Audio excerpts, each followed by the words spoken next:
Subhanallah walhamdulillah wa la ilaha illallah wallahu akbar wa la hawla wa la quwwata illa billahil aliyyil azim. Subhanallah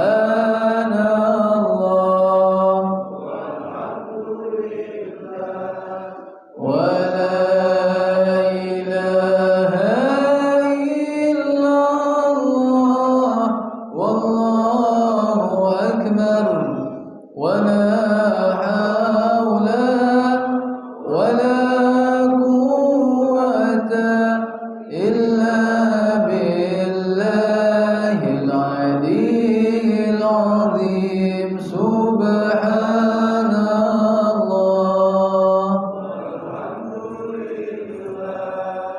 wa la ilaha illallah wallahu akbar wa la hawla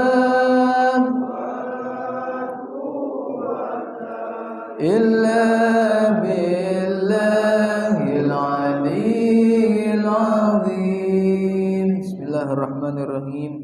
Assalamualaikum warahmatullahi wabarakatuh. Alhamdulillahi rabbil alamin wa bihi nasta'in ala umuri dunya waddin.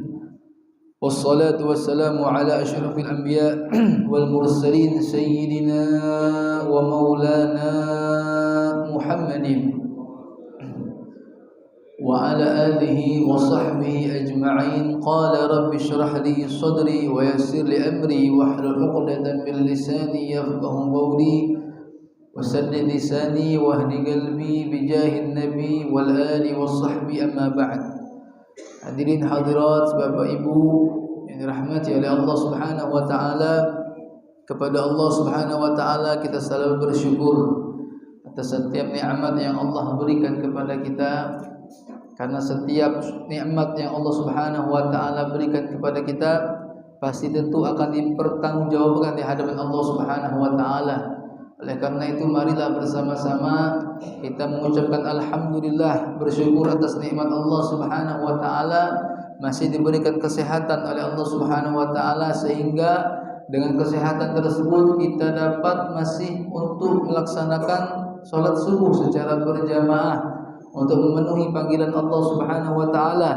Datang ke masjid ini tidak lain dan tidak bukan yang kita harapkan adalah ridhonya Allah Subhanahu wa taala. Tidak lain dan tidak bukan yang kita harapkan adalah ampunannya Allah Subhanahu wa taala. Maka insyaallah setiap langkah demi langkah kita menuju ke masjid ini dinilai pahala di sisi Allah Subhanahu wa taala serta menjadi penglebur dosa bagi kita semua. Amin amin ya rabbal alamin. Bapak Ibu yang dirahmati oleh Allah Subhanahu wa taala, Allah Subhanahu wa taala berfirman di dalam Al-Qur'an dalam satu penggalan ayat, seraya menyinggung kita semua yang selalu berbuat dosa kepada Allah Subhanahu wa taala. Apa kata Allah?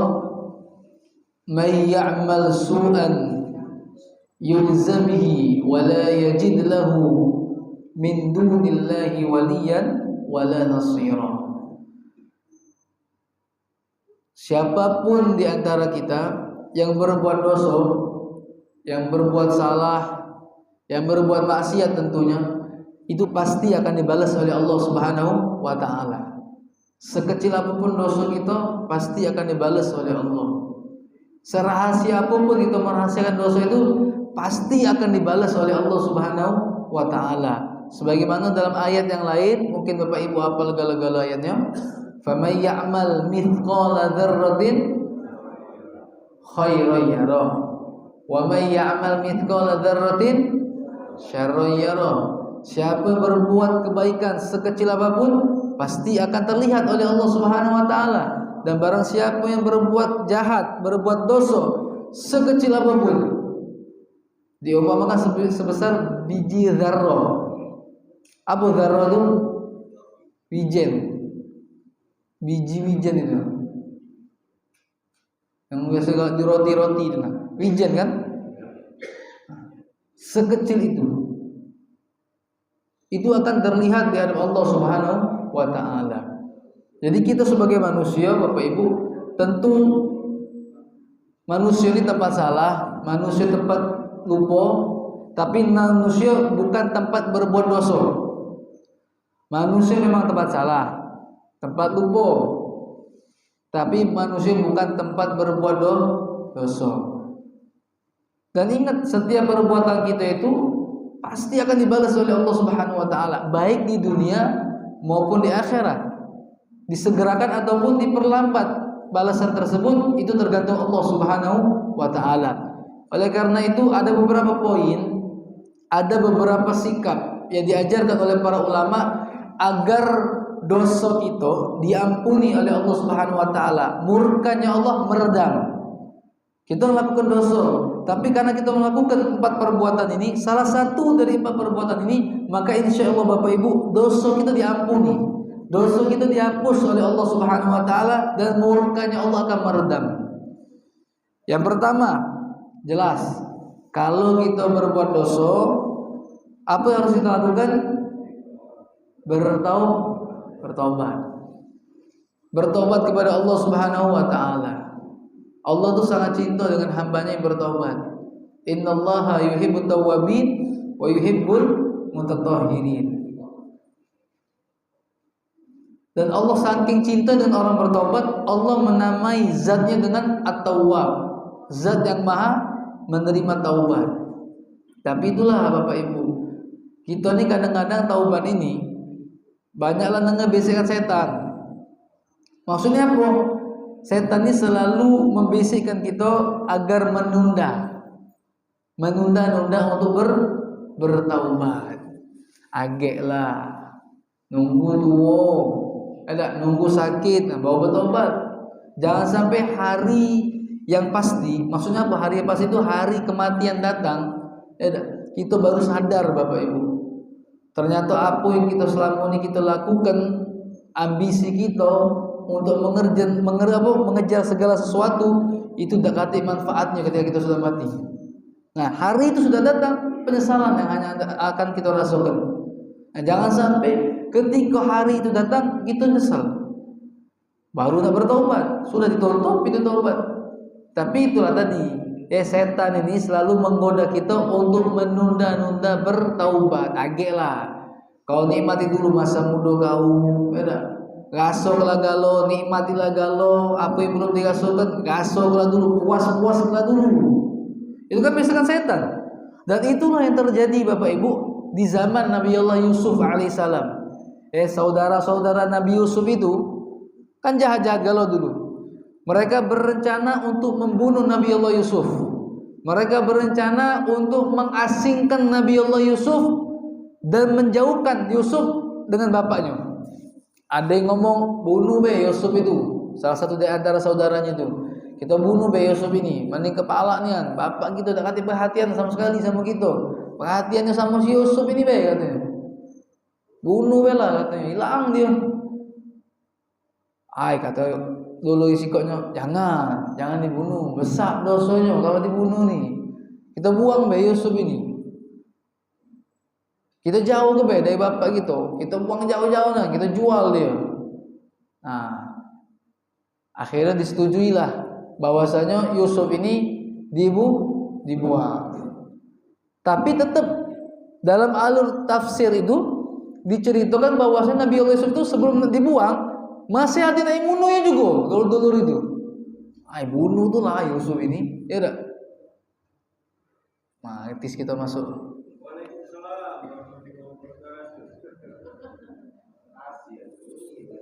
Ini Masya Allah, walaupun telat sholat subuh, tapi majlis datang. Alhamdulillah. Iya, apa-apa. Yang penting majlis datang, ada. Lanjut. Nabi Allah Yusuf ini walaupun tadi rencana disepakati pengen dibuang, tapi ada salah satu dulu yang jahat tadi tetap nak ngebunuh. Tetap dibunuh, lah Yusuf ini, mati dia. Dijauhkan ke balik lagi Yusuf ini. Lagi ketemu lagi sama bapak kami, bunuh tu lah. Akhirnya pas nak dibunuh dijegal lagi. Ya maaf, Allah yang menyelamatkan. Allah yang menyelamatkan Nabi Allah Yusuf alaihissalam. Nah, ingat, perhatikan ucapan-ucapan saudara Yusuf ini, Bapak Ibu. Ketika mereka berkeinginan untuk membunuh Yusuf, mengasingkan Yusuf, mereka mengatakan apa? Kita bunuh baik, kita asingkan baik. Habis itu kita bertobat sama Allah. Nah, ini bisikan setan. Itu dalam Al-Quran. Uqtulu Yusuf awitrahuhu ardo yakhlu lakum wajhu abikum wa takunu min ba'di qauman sholihin. Ini omongan setan. Bunuh bayi Yusuf. Mendak alakan bunuh, buang bayi jauh-jauh. Singkir ke dari pandangan bapak kamu. Habis kamu lakukan itu, kamu tobat. Nah, ini bisikan setan. Ya dah, majulah kau nak judi lah. Ya dah, habis kau judi kau tobat. Ya dah, kau nak mabuk lah. Besok kau tobat. Kalau masih hidup, na'udzubillah mati dalam keadaan berjudi sambil nyekel botol, sambil berzina, selesai. Mana malaikat nyiksa itu? Lah berjudi, mabuk, berzina. Ya tak? Nah, jadi itulah bisikan-bisikan setan yang selalu membisikkan kita agar kita menunda untuk bertaubat. Padahal Allah Subhanahu wa taala selalu mengingatkan kita dalam Al-Qur'an. Mungkin pernah sampaikan, Allah tuh kalau nyuruh salat, Allah tidak pernah bergegas nyuruh kita salat. Tidak pernah. Allah cuma ngomong dalam Al-Qur'an, wa aqimus shalah wa atuz zakat. Kau dirikan salat, kau tunaikan zakat. Perhatikan Bapak Ibu, tidak ada satupun ayat dalam Al-Qur'an Allah Subhanahu wa taala mengatakan bersegeralah kalian dalam salat. Walaupun memang kita harus seperti itu, tapi tidak ada satupun ayat yang menyatakan seperti itu. Segerakan salat. Hanya waqimus shalah wa atuz zakat atau hafizu ala shalawat, jaga salat kamu. Tak kata kalimat bersegeralah, bercepat-cepatlah kalian untuk salat. Ketika Allah berbicara tentang masalah haji, ketika Allah berbicara tentang masalah umrah, sedekah, zakat, Allah hanya mengatakan wa atimul hajja wal umrata lillah. Kau tunaikan haji, kau tunaikan umrah karena Allah Subhanahu wa taala. Tidak ada satupun ayat yang mengatakan ayo cepat-cepatlah naik haji, cepat-cepatlah umrah, bersegeralah kalian untuk haji. Tidak ada satupun ayat yang mengatakan seperti itu. Tapi berbeda ketika Allah berbicara tentang masalah taubat. Allah gunakan apa kalimatnya? Wasari'u ila maghfiratin min rabbikum. Bercepat-cepatlah kata Allah. Bergegaslah, jangan menunda-nunda. Ketika ingin bertaubat, meminta ampun kepada Allah Subhanahu wa taala. Tak usah nak tunggu besok, tak usah nak tunggu malam. Pagi hari bertobat, tobat. Sore nak bertobat lagi, tobat. Malam bertobat lagi, tobat. Sampai kapan, Beb? Kita ni tobat sampai setan tu bosan. Bukan kita yang bosan bertobat. Sampai setan itu yang bosan untuk kita. Jangan sampai kita yang bosan bertobat. Setan selalu menggoda kita, Pak.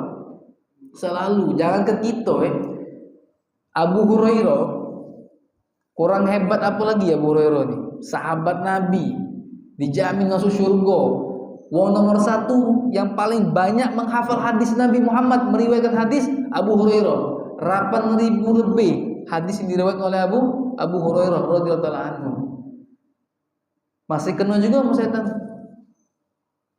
Jadi ceritanya tuh Abu Hurairah ini pernah diamanati oleh Rasulullah sallallahu alaihi wasallam untuk nyago apa kalau istilah kita tuh zakat beras, zakat fitrah. Nah, mendekati lebaran tuh kan Abu Hurairah kan memang tinggalnya di masjid. Ya tak, di pinggir masjid itu, di situlah dia tinggal, di situlah dia istirahat, di situlah dia tidur. Akhirnya Rasulullah mengamanati, wahai Abu Hurairah, ini beras fitrah, kau jaga baik-baik. Jangan kau jaga siapapun sampai tiba waktunya. Arti setelah lebaran. Siap ya Rasulullah, kata Abu Hurairah. Sudah. Malam hari datanglah sosok manusia ni nak minta beras. Minta termaksa pula. Belum nak ngomong minta, lah dimbeknya beras itu. Ujar Abu Hurairah, "Woi, jangan. Apa tak boleh? Ini zakat fitrah. Aku diamankan oleh Rasulullah, tak boleh kunjung ke siapa pun sampai tiba waktunya." Wong ini ngomong, "Aku ni wong sago. Aku ni kelaparan. Tunjuklah aku makan sesuatu suap," katanya. Yang namanya sahabat, tidak. Rahimnya selalu ada, kasih sayang tu selalu ada. Nengok gua kelaparan, datang minta, tidak. Wih, sial apa aku ni? Dikit be Abu Hurairah, tunjuklah aku dikit be beras ni. Biar aku macam makan. Lama hari tak makan. Ujar Abu Hurairah, "Ya sudah, ambillah," kata Abu Hurairah. Ambillah. Besok hari sebelum Nabi ngomong, sebelum Abu Hurairah berjumpa sama Nabi, Nabi duluan yang ngomong, "Ya Abahir, al-bariha, apa yang terjadi di malam hari?" Rasulullah tahu. Sebelum Abu Hurairah ngomong, Rasulullah tahu. "Oh iya ya Rasulullah, semalam itu ada orang datang nak minta beras, maksa-maksa ya Rasulullah. Dia ngomong dia belum makan, dia belum ini pokoknya maksa-maksa. Akhirnya kunjuk ya Rasulullah." Kata Rasulullahnya, "Innaha lakadzab." Abu Hurairah, dia tu pendusta. Kau jingat be, kata Rasulullah. Malam ni bakal datang lagi dia. Kau tunggu be, kata Rasulullahnya. Sudah, ini ada bocoran dari Rasulullah. Pasti datang wong ini pasti datang nak minta lagi. Sudah. Abu Hurairah tunggu di masjid. Pas lah nak tidur terkeliap, tek datang nih ya wong ini. Datang ya, bener kan apa ucap Rasulullah? Tapi kata Rasulullah apa Bob? Jangan tonjok lagi wahai Abu Hurairah kalau dia minta. Dia ni pembohong, pendusta. Datang lagi dia. Tiba-tiba minta beras lagi. Wah, kata Abu Hurairah, aku tak berani nak tonjok lagi, Rasulullah larang. Tapi apa? Karena sifat rahim sahabat ini tak tega. Nyiwa datang kelaparan tu tak tega, Bang. Kasihan Abu Hurairah, "Nyikna bebe aku lah terlesu, belum makan. Aku punya anak bini di rumah," katanya. "Nak dijuk makan. Duduklah aku dikit beras ni biar aku baca makan uji selanang tadi." Ya sudah, ambillah lagi ujar Abu Hurairah. Dinjuk lagi sama Abu Hurairah beras tadi. "Aku janji," kata selanang ni, "besok nak datang lagi aku terakhir," katanya. "Niat kata Abu Hurairah. "Yo." Sudah, besok hari ketemu Nabi lagi. Cerita lagi Abu Hurairah. Kata Nabi, "Datang tak selanang itu?" "Datang," kata Abu Hurairah. "Macam mana? Konjuk kan?" "Iya ya Rasulullah, siang. Apa lemas badannya." Sudah. Nabi ngomong. Dia ngomong tak? Kalau dia tak datang lagi malam ini. "Iya ya Rasulullah." Kau jingoklah. Datang lagi dia Rasulullah lanang itu. Terkejut Abu Hurairah. Dia datang lagi. Dia lah berjanji tak datang lagi. Singkat cerita, malam harinya ditunggu Abu Hurairah. Datang nian Pak lanang ini. Minta beras lagi dia. Ya Abu Hurairahnya, "Tidak kali ini, anda aku tunjuk kau. Tak kalah lagi. Kau bohong," kata Abu Hurairahnya. "Kau mau tak datang lagi. Kau datang. Semalam kau janji tak datang lagi. Kau datang lagi," katanya. Wih, katanya, "Jahat kamu nih. Wih, sahabat Nabi. Apa yang diajarkan oleh Nabi," katanya. Wah, nama Nabi pula orang ini. Sudah bawa nama Nabi nih. "Bukankah Nabi itu mengajarkan untuk saling kasih sayang," katanya. Lah bener pula aja Abu Hurairahnya. "Aku ni kelaparan, aku ndak katik gawian, nak makan dari mana? Aku punya anak bini di rumah, nak kunjuk makan Abu Hurairah. Njoklah aku beras lagi malam ini. Aku janji ni terakhir," kata si setan ini. Tidak bakal datang lagi. Walhasil sudah tinjuk lagi sama Abu Hurairah. Tinjuk lagi. Cuman Abu Hurairah ngomong, "Kali ini besok kalau kau datang, tidak bakal aku unjuknya. Nak kau berjanji, nak kau apa, nak kau kelapar, lajulah." Kata Abu Hurairah, "Tidak bakal aku. Ini hadzal lailah akhiran," katanya. "Ini malam terakhir," kata Abu Hurairah. "Tidak bakal aku unjuk lagi kau." Laki-laki ini ngomong, "Abu Hurairah, imbalannya karena kau lanjut aku malam ini beras. Galak tak kau kunjuk amalan," kata si lanang ini. "Amalan ini kalau kau amalkan, insya Allah sebelum kau tidur kau baca, sebelum kau naik ranjang kau tidur, kau baca amalan ini, maka kau akan dijaga oleh Allah Subhanahu wa taala dari malam sampai pagi. Dari malam sampai pagi. Apa dia amalan itu? Dia boleh. Kau baca ayat kursi. Allahu la ilaha illa huwal hayyul qayyum sampai habis. Sudah? Sudah ya boleh. Makasih. Besok pagi ketemu Nabi lagi. Cito. Dicito. Tapi ya Rasulullah ini berbeda, agak beda dikit. Ngapo ya Rasulullah? Dia ngejak aku amalan ya Rasulullah. Amalan apa ya Rasulullah? Tidak. Uji dia tadi dia ngomong kalau kau nak selamat dijaga sama Allah dari malam sampai pagi, kau baca ayat kursi. Dibaca kan Allahu la ilaha illa huwal qayyum sampai akhir oleh si lanang tadi itu. Nah, Rasulullah ngomong, "Innaha shadiqun." Dia itu sebenarnya tetap pendusta wahai Abu Hurairah. Tapi apa yang diucapkan tadi barusan itu benar. Dia itu pendusta. Lanang itu pendusta, pembohong kata Rasulullah. Tapi untuk kali ini ucapan yang diucapkan itu benar kata Rasulullah. Masa itu ya Rasulullah? Iya. Kau nak tahu tak siapa lanang datang kau 3 hari 3 malam turut-turut itu? Tak tahu ya Rasulullah. Zakas syaiton. Itulah setan menjadi Rasulullah yang mengajarimu sedikit daripada ilmu agama. Setan acak ngajar ke buaya. Setan. Nabi ngomong apa? Zakas syaiton. Nah, sebenarnya nak bahas kok setan itu selalu menggoda. Selalu ingin menjerumuskan kita dalam perbuatan dosa, perbuatan kesalahan. Artinya apa? Di sini kalau kita pahami Abu Hurairah ini melanggar, Pak. Kata Rasulullah mengamanati jago beras.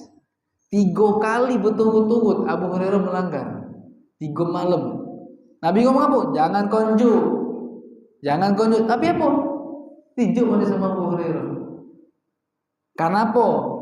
Karena rahim. Maka tapi Nabi marah tak? Tidak. Nabi tidak marah. Artinya di sini kita belajar ketika posisi mepet, terpepet nian misalnya. Ketika memang ada sesuatu yang hal seperti itu, ada kelaparan nian, tidak apa-apa gitu coba.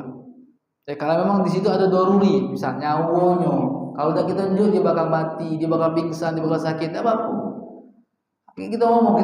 Nah, boleh kan lapor sama Rasulullah, minta maaf Rasulullah, aku tunjuk, sian aku sama orang itu. Rasulullah tidak marah. 3 kali. Itu pertama. Kedua, setan selalu menggoda untuk kita berbuat kesalahan. Yang ketiga, hikmah dari cerita ini Bapak Ibu apa? Jingok, walaupun itu setan, selagi itu omongannya bagus, terima. Ayah kan? Setan. Selagi omongannya bagus, ambek. Makanya ada ucapan yang mengatakan undur ma qala wala tandur man qala. Jingok apa yang dia omongi, tidak usah jingok siapa yang ngomong. Sekalipun itu setan yang ngomong, tapi asal benar, terima. Tidak. Ada emas, berlian, mutiara keluar dari mulut anjing. Kamu bawa ke pasar, ditanya ini apa? Emas. Bawalah kemana? Mau toko emas, ini emas. Walaupun keluar dari mulut anjing. Wala tansawul fadla bainakum kata Allah. Jangan pernah kalian itu merupakan keutamaan di antara kalian. Artinya mungkin dia ahli maksiat, mungkin dia banyak dosa. Tapi di sisi lain kalau dia ngomong dia benar. Ada benarnya kalau dia ngomong ambe. Ambe yang baiknya ambe. Nah, itu yang pertama tadi bertaubat, balik cerita tadi, balik ya, topik awal. Dengan taubat insyaallah dosa kita diampuni oleh Allah Subhanahu wa taala. Kemudian dengan apa? Banyak istighfar, jelas. Banyak-banyak macam istighfar. Ini juga bisa mengampuni dosa-dosa kita. Wa may ya'mal su'an aw yadhlim nafsahu thumma yastaghfirillah. Barang siapa yang berbuat dosa, berbuat maksiat kepada Allah Subhanahu wa taala, kemudian dia beristighfar kepada Allah Subhanahu wa taala, maka dia akan mendapatkan Allah dalam keadaan Ghafurur Rahimah, Maha mengampuni dan Maha penyayang. Intinya banyak-banyak baca istighfar, bertaubat kepada Allah Subhanahu wa taala, maka insyaallah dengan dua amalan ini dosa itu diampuni oleh Allah Subhanahu wa taala. Istighfar itu bukan hanya mengampuni dosa, tapi bagi kita yang punya kesulitan, kesusahan, bahkan sekarang hujan tak turun-turun, banyak-banyak baca istighfar, Pak. Allah mengatakan dalam Al-Qur'an, yursilis samaa 'alaikum midrara. Orang yang baca istighfar itu Allah hujani dengan hujan yang berkah. Hujan, Allah berikan rezeki yang lancar, Allah mudahkan segala urusannya, Allah berikan anak keturunan. Dengan apa?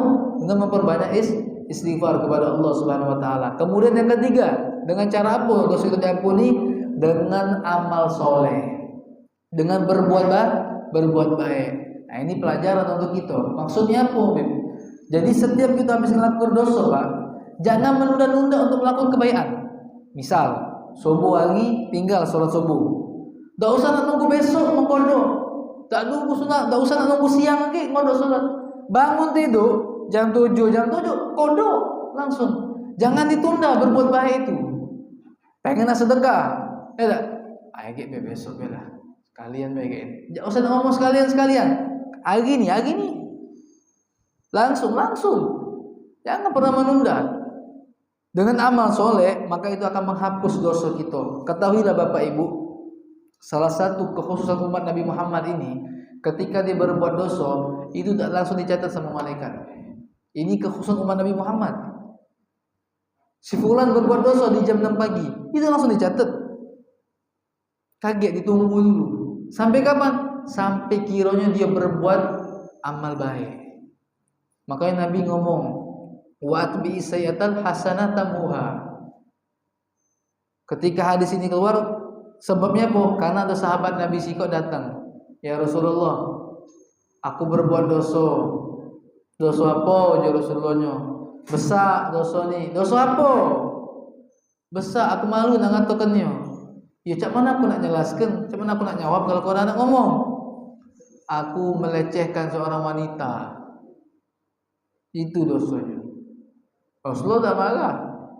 Ya tak? Kalau Nabi Musa, lah dia usir gitu. Ya tak? Ada orang datang, ya Nabi Musa, aku berzina, aku bunuh hasil anak zina itu. Dia usir sama Nabi Musa. Jauh-jauh lah pada rumah aku Nabi Musa. Tapi Rasulullah berbeda. Sesimpel, kalau kita juga jawaban Rasulullah, sangat-sangat simpel. Ya sudah kata Rasulullah, kalau kau berbuat dosa, kau ambil wudhu. Kau sholat 2 rakaat. Sesimpel itu, Pak. Artinya apa? Setelah berbuat dosa, segerakan cepat-cepat berbuat baik. Wa atbi'is sayyatal hasanah tamuha. Ketika kalian berbuat dosa, iringi perbuatan dosa itu cepat-cepat dengan berbuat baik. Habis ngatain wong. Habis itu, apa berbuat baik, apapun itu. Salat ke apa ke. Kenapa? Dengan berbuat baik, berbuat amal soleh, yang tadi itu dihapuskan, tidak jadi tercatat. Dalam Al-Quran Allah mengatakan, innal hasanat yudhibnas sayyiat. Sesungguhnya perbuatan baik, amal soleh, itu akan menghapuskan dosa-dosa perbuatan buruk itu. Asal tidak ditunda. Jangan lagi tinggal sholat kodoknya agak lah sekalian sholat zuhur ke masjid. Jangan. Tercatat kita sebagai orang yang meninggalkan sholat. Sudah. Tapi langsung segerakan, dipercepat. Ketika berbuat dosa, cepat-cepat berbuat baik. Itu yang ketiga, yang terakhir, yang keempat. Dengan cara apa dosa kita diampuni oleh Allah Subhanahu wa taala? Dengan meminta doa kepada orang-orang yang hatinya selalu terkoneksi dengan Allah. Minta doa kepada orang-orang soleh, minta doa kepada orang alim yang hatinya memang bersih, selalu terkoneksi kepada Allah Subhanahu wa taala. Dan ini dipraktekkan oleh saudara-saudara Yusuf, Nabi Yusuf tadi yang nak bunuh Nabi Yusuf, yang nak mengasihi Yusuf. Setelah mereka berbuat dosa, mereka datang kepada bapaknya. Bapaknya kan Nabi, bapaknya kan orang soleh. Mereka ngomong apa? Qalu ya abana astaghfir lana dzunubana inna kunna khati'in. Wahai ayah kami, tolong doakan kami kepada Allah Subhanahu wa taala. Ampuni dosa kami ini. Tolong doakan kami ini. Dosa kami ini banyak, kami berbuat salah. Tolong doakan kepada Allah Subhanahu wa taala agar dosa kami diampuni oleh Allah Subhanahu wa taala. Maka apa kata Nabi Allah Yakub ayahnya? Aku akan mendoakan kalian agar Allah Subhanahu wa taala menghapuskan dosa-dosa kalian. Dari sini kita paham, kita boleh datang ke orang alim. Kita boleh datang ke orang-orang soleh, minta doa. Ustaz, tolong doakan aku, dosaku ini banyak. Semoga dosaku diampuni oleh Allah Subhanahu wa taala. Dengan cara seperti itu, maka insya Allah dosa kita bisa diampuni oleh Allah Subhanahu wa taala. Mungkin karena dosa kita banyak, tidak terhalang, terhijab antara kabulnya kita dengan Allah Subhanahu wa taala. Mungkin barangkali melalui wasilah orang-orang soleh yang mendoakan kita, ya Allah ampuni kasih fulan dosanya. Insya Allah diampuni dosa kita. Dan jangan lupa, sesoleh-solehnya orang di luar sana, ingat ini Bapak Ibu, sealim-alimnya, sesoleh-solehnya wong di luar sana, ingat doa yang paling hebat adalah doa wong tua kita di rumah. Wong tua kita di rumah, doa yang paling hebat. Sekalipun wong tua kita nih, maaf, bukan wong kayu, bukan wong hebat, jabatan kate, ET bukan, EW bukan, apalagi nak jadi bupati segala macam, bukan. Wong biasa. Bahkan mungkin mohon maaf, gawean tak kate wong tua kita di rumah, gawe duduk tercogok wae di rumah. Demi Allah, doa dia lebih mustajab daripada orang soleh. Doa dia terhadap anak itu lebih mustajab ketimbang orang-orang soleh di luar sana. Ini karena kita nih jauh-jauh datang, berangkat ke luar negeri, luar kota, luar pulau, datang kayak kaum soleh, orang alim ulama, tak doain, doa ke jauh-jauh datang, topos, naik pesawat segala macam, cuma nak minta doa dari sana. Sama orang tu tak pernah dia cakap itu. Nauzubillah. Pernah datang menyengajakan datang ke rumah orang tua cuma nak minta doa ke. Tak usah lalu telefon, tak usah. Pak, Bu, doanya aku tak usah. Datang ini kan. Sebelum bergawe, kalau baca mampir rumah orang tua. Kalau baca mampir rumah orang tua. Yang sudah pisah sama orang tua, mampir sebelum datang ke tempat pekerjaan kita. Pak, Bu, doain. Semoga lancar, sukses. Doa orang tua tu tetap lebih mustajab ketimbang orang-orang soleh, ketimbang 1000 wali pun berkumpul untuk doa kita, tetap doa orang tua lebih mustajab daripada orang-orang itu. Sebagaimana dikatakan oleh Rasulullah SAW, doaul walid li waladihi ka doaul anbiya li ummatihi. Doanya orang tua terhadap anak itu sama persis seperti doanya para nabi untuk umatnya. Apa ya? Doa Nabi untuk umatnya sama seperti doa orang tua terhadap anak. Jadi 4 amal ini, 4 sikap ini, yang pertama apa? Tobat. Yang kedua istighfar. Yang ketiga apa? Cepat-cepat berbuat baik. Jangan menunda. Cepat-cepat berbuat baik. Dan yang keempat yaitu adalah apa? Dengan meminta doa. Maka insyaallah Bapak Ibu, dengan 4 sikap ini dosa-dosa kita akan diampuni oleh Allah Subhanahu wa taala. Amin. Amin ya rabbal alamin. Untuk itu anak mengingatkan terakhir, entar lagi kita bakal masuk bulan Maulid. Jangan lupa bulan Maulid ini banyak-banyak baca selawat. Karena bulan ini adalah bulan kelahiran Nabi Muhammad sallallahu alaihi wasallam. Mungkin ini saja yang bisa kami sampaikan pada hari ini. Insyaallah apa yang kami sampaikan menjadi ilmu yang bermanfaat. Amin ya rabbal alamin. Dan kita tutup majlis kita dengan pembacaan doa penutup majlis. Nastaghfirullahaladzim, a'udzubillahi minasyaitonirrajim. Bismillahirrahmanirrahim. Alhamdulillahirabbil alamin. Allahumma shalli wa sallim ala sayyidina Muhammad wa ala ali sayyidina Muhammad. Allahumma anfa'na bima 'allamtana, rabbi 'allimna alladhi yanfa'una. Rabbi faqihna wa faqih ahlana wa qarabatin lana fi din. Allahumma aghrina bil alim wa zayyina bil halim wa akrimna bit taqwa wa jammilna bil afiyati ya arhamar rahimin. Wa subhanakallahumma bihamdika asyhadu an la ilaha illa anta astaghfiruka wa atubu ilaik. Subhana rabbika rabbil izzati amma yasifun wa salamun alal mursalin walhamdulillahi rabbil alamin. Wa assalamu alaikum warahmatullahi wabarakatuh.